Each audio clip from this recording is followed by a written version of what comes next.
Today we're going to talk about how the gospel is a cure for distrust. So one of the ways that rehearsing the gospel to ourselves, preaching the gospel to ourselves every day, one of the ways it helps us is it helps build our faith in the goodness of God. And as I read today's section of a gospel primer, we're gonna think about one especially particular and important way that we need to trust God in our daily lives, in a way that distrust shows up. So let's listen. Every time I deliberately disobey a command of God. So have you ever done that? Have you ever deliberately disobeyed a command of God?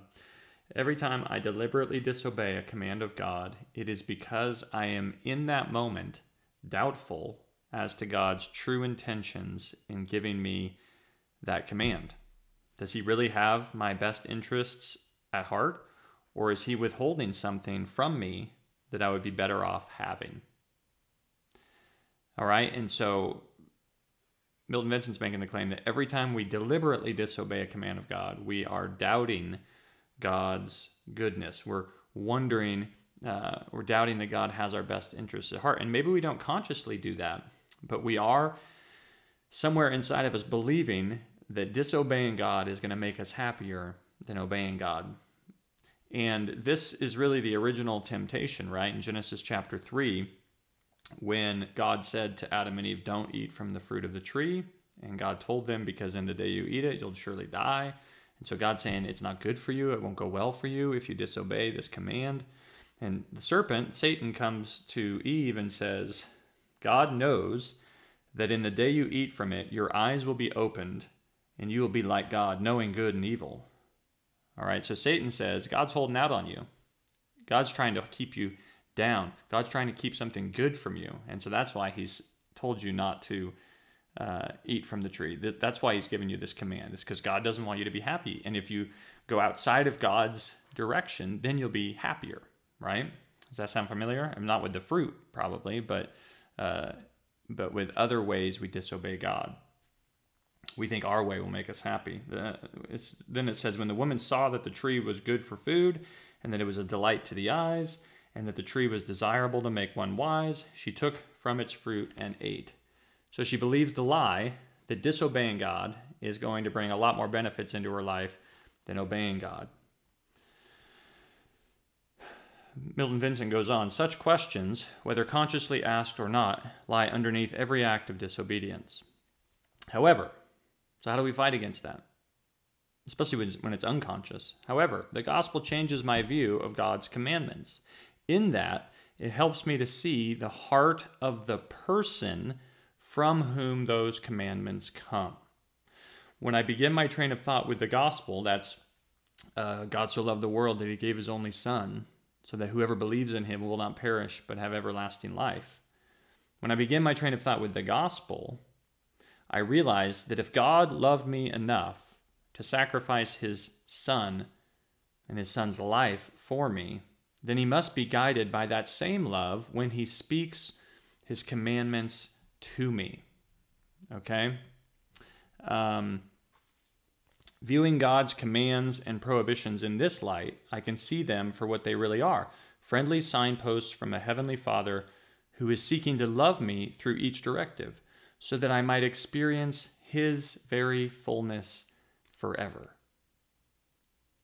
All right, so viewing God's commands to us as coming from the same heart that would sacrifice his son for our life, right?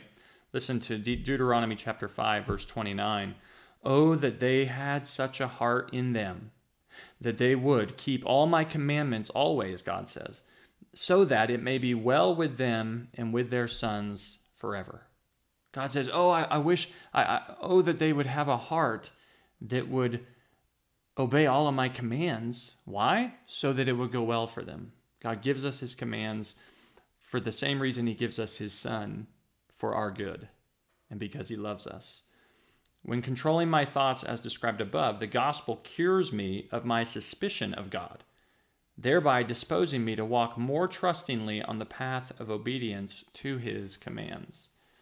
And so you say, well, how do I preach the gospel to myself? Well, listen to this verse. I've If you've been around the church for a while, you've heard me quote it quite a few times probably. Romans chapter 8, verse 32 says, God, who did not spare his own son, but gave him up for us all, how will he not also with him graciously give us all things? So here's the logic. God did not spare his own son. He gave the greatest thing. He gave the greatest sacrifice. He gave us the greatest gift he could possibly give us. Freely gave him Jesus up for us all. He didn't have to. He just freely gave him for us. He didn't spare Jesus. So the logic goes, if God is willing to do that, then how will he not also with Jesus graciously give us all things? God's not holding out on us. And so take Romans 8:32 when you're tempted to think that your way is going to be a better for you than God's way. And remind yourself, God gave Jesus, he's going to give me every good thing. And so this command must be good for me. Or when things aren't going well in your life and it feels like, oh, God's not answering the prayer that would make you happy. Therefore, Satan tells you God doesn't love you. You take this verse and you say, well, no. God gave his own son for me. And so he's not going to hold out on anything that I need that would be good for me, for my life and godliness. So I'm going to trust God right now. And so this is one of the ways that we preach the gospel to ourselves. And as we do, it grows our trust and it cures our distrust, leading us to love and obey God more. All right, love you guys. Please come to the prayer service tonight. We're going to hear from one of the church plants that we're supporting, hear how they're doing.